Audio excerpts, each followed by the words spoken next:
మీ business ను develop చేసుకోవాలి అనుకుంటున్నారా? మీ పరపతిని పెంచుకోవాలి అనుకుంటున్నారా? అయితే ఓకే టీవీ ద్వారా L band, aston band ad, scrolling ad, ad with voice overs, logo bug, video ads ద్వారా మీ యాడ్స్ ను పబ్లిష్ చేసుకోండి. సంప్రదించవలసిన ఫోన్ నెంబర్ 8520917933. నన్ను చంపేస్తాడట వీడోడు. ఎవడ్రా నన్ను చంపే దమ్ముందారా నీకు? నా ముందు నించొని మాట్లాడే దమ్ముందారా నీకు? దమ్ముంటే రారా, మోసేతో బుద్ధి చంపుతా బిడ్డ. ఏమనుకుంటున్నావు? తెలంగాణ ఆడవాళ్ళంటే ఏమనుకుంటున్నావు నువ్వు? మోసేతో బుద్ధి చంపుతా. ఏమైనా వేసిరారా నన్ను? నేను చెప్పేవే అబద్ధాలు అయితే మీరు మాట్లాడాలి. నేను ఎప్పుడు కూడా ఏ పార్టీకి వన్ సైడ్ పోలే. అవినీతి చేసినటువంటి రాజకీయ నాయకులు, ఐఏఎస్ ఆఫీసర్ల గురించే ప్రతిసారి నేను మాట్లాడుకుంటూ వస్తా ఉన్నా. ప్రజల తరపున మాట్లాడుతున్నందుకు అలా చంపుతావు నన్ను? నా కొడక ఏం చంపుతావురా?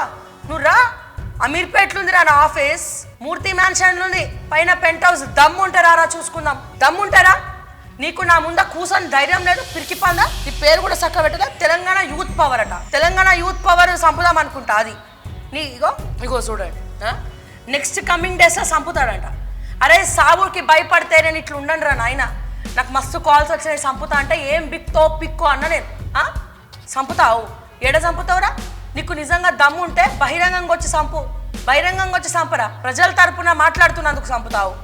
అరే తప్పు చేసిన రాజకీయ నాయకుల్ని చంపరా. పోయి తప్పు గురించి ఎత్తి చూపించి మాట్లాడే నాలాంటి వాళ్ళని చంపడం కాదు. నీకు నిజంగా దమ్ముంటే నువ్వు నిజంగా తెలంగాణ యూత్ పవర్ అని చెప్పి టైటిల్ పెట్టుకున్నావు కదా, ఆ తెలంగాణ యూత్ పవర్ నిరూపించుకోవడానికి ఇటువంటి అడ్డగోలు రాజకీయ నాయకులు, అటువంటి యూనివర్సిటీలు, ఇటువంటి మార్కెటింగ్ దందాలు చేసే రాజకీయ నాయకుల్ని చంపండి రా. మీకు దమ్ముంటే కొంతమంది అన్న బాగుపడతారు. ఎంత ధైర్యం ఉంటే నా లైవ్లోకి వచ్చి చంపుతాను పెడతావురా బహిరంగంగా నువ్వు? ఇడియట్.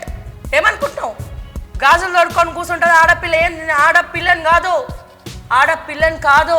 అవసరమైతే పిడికిలి బిగించి గుద్ది చంపుతా. నా కొడుక తొక్కి చంపేస్తా నా జోలికి వస్తే. అర్థమవుతుందా? ఇప్పటి వరకు నా జోలికి వచ్చి నన్ను తిడతా అన్నోడు, నన్ను తిట్టినోడు కూడా బాగుపడలే. ఎందుకు వస్తలేరు మరి నా జోలికి? ఎవడు నన్ను ఏమంటలేడు? ఎందుకు అంటలేడు? ఉత్తుతికినా అంటలేరా అబ్బాయి?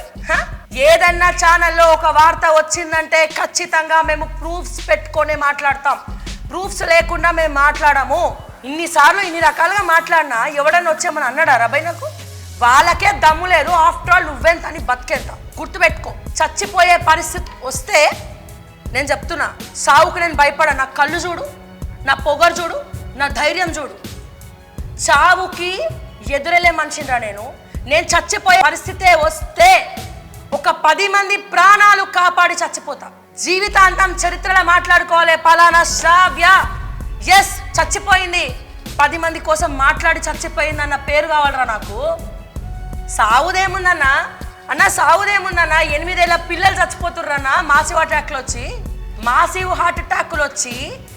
8 ఏళ్ళ పిల్లలు, 10 ఏళ్ళ పిల్లలు, 14 సంవత్సరాల పిల్లలు, 16 సంవత్సరాల పిల్లలు, 20 ఏళ్ళు, 30 ఏళ్ళు, ఇట్లా ఏజ్కి సంబంధం లేకుండా, జీవితాన్ని ఎంజాయ్ చేయకుండా మాసివ్ హార్ట్ అటాక్లు వచ్చి చచ్చిపోతున్నారన్నా. పైన భగవంతుడు ఉన్నాడే, వాడు నా చావు ఎప్పుడు రాస్తే నేను అప్పుడే చేస్తా. గుర్తుపెట్టుకో. చావుకి భయపడం లేదు. ఎందుకు భయపడాలి చావుకి?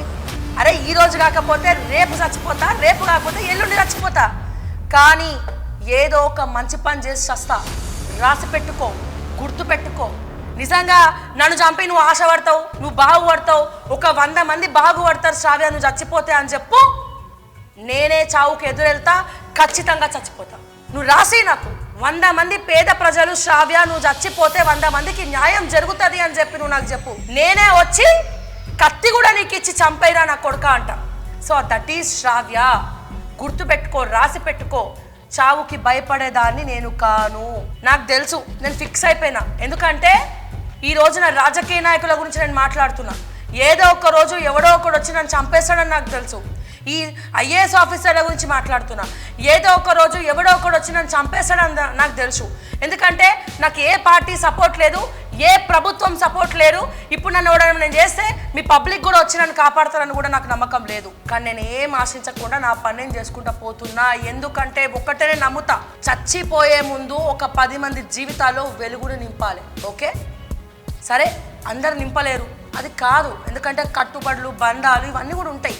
కానీ నేను దానికి కూడా తెంచుకొని ముందరికి రావడానికి సిద్ధంగా ఉన్నా, రెడీగా ఉన్నా. చావడానికి కూడా సిద్ధంగా ఉన్నా, కానీ నా చావు ఒక 100 మంది ప్రాణాలు కాపాడేది అయి ఉండాలి. నేను చచ్చిపోతే ఒక 100 మందికి రోజు భోజనం ఫ్రీగా దొరుకుతుంది, ఎటువంటి ప్రాబ్లమ్స్ ఉండవు అని అనుకుంటే ఖచ్చితంగా నేనే ఆత్మ బలిదానం చేసుకుంటా. ఇది రాసి పెట్టుకోండి, గుర్తు పెట్టుకోండి, ఓకే? అదే బతుకుంటే ఇంకొంతమంది గొంతునై మాట్లాడతా. చచ్చిపోతే ఏముంది, ఓ 10 రోజులు నా కోసం మీరు బాధపడతారు, కథం తర్వాత అందరు మర్చిపోతూనే ఉంటారు. నా దృష్టిలో భయపడినోడు చచ్చినోడితో సమానం. గుర్తుపెట్టుకోండి, నా దృష్టిలో భయపడినోడు చచ్చినోడితో సమానం. అందుకే నేను భయపడిన రోజున నిజంగా నేను చచ్చినట్టే లెక్క. ఎక్కడ చంపుతావో చెప్పు, వచ్చి చచ్చిపోతా. 100 మంది వచ్చినా చావుకి భయపడను, ఎక్కడ కూడా భయపడను. గుర్తుపెట్టుకో, నేను పుట్టింది సింహరాశి. అనుకుంటారు ఓవర్గా కొడుతున్న డైలాగులని, కానీ నువ్వు కొట్టిన డైలాగ్కి నేను సమాధానం చెప్పాలి కదా. నువ్వు నిజంగానే చంపినా హ్యాపీగా నవ్వుకుంటూ చచ్చిపోతారా భయ్? ప్రజల కోసం చచ్చిపోతా భయ్. పుట్టినందుకు ఏదో ఒకటి సాధించాలన్నదే నా సంకల్పం. పుట్టినందుకు నేను ఏదో ఒకటి సాధించాలి, ఆడపిల్లగానే సాధించాలి. ఈ రోజుల్లో ఆడపిల్లలు తలుచుకుంటే ఏదైనా సాధ్యమే అని చెప్పి ఒక నలుగురికి 10 మందికి ఒక ఇన్స్పిరేషన్ ఇచ్చిన ఒక నలుగురు ఆడపిల్లలన్న ధైర్యంగా ముందుకు వస్తే నాకు అదే చాలు.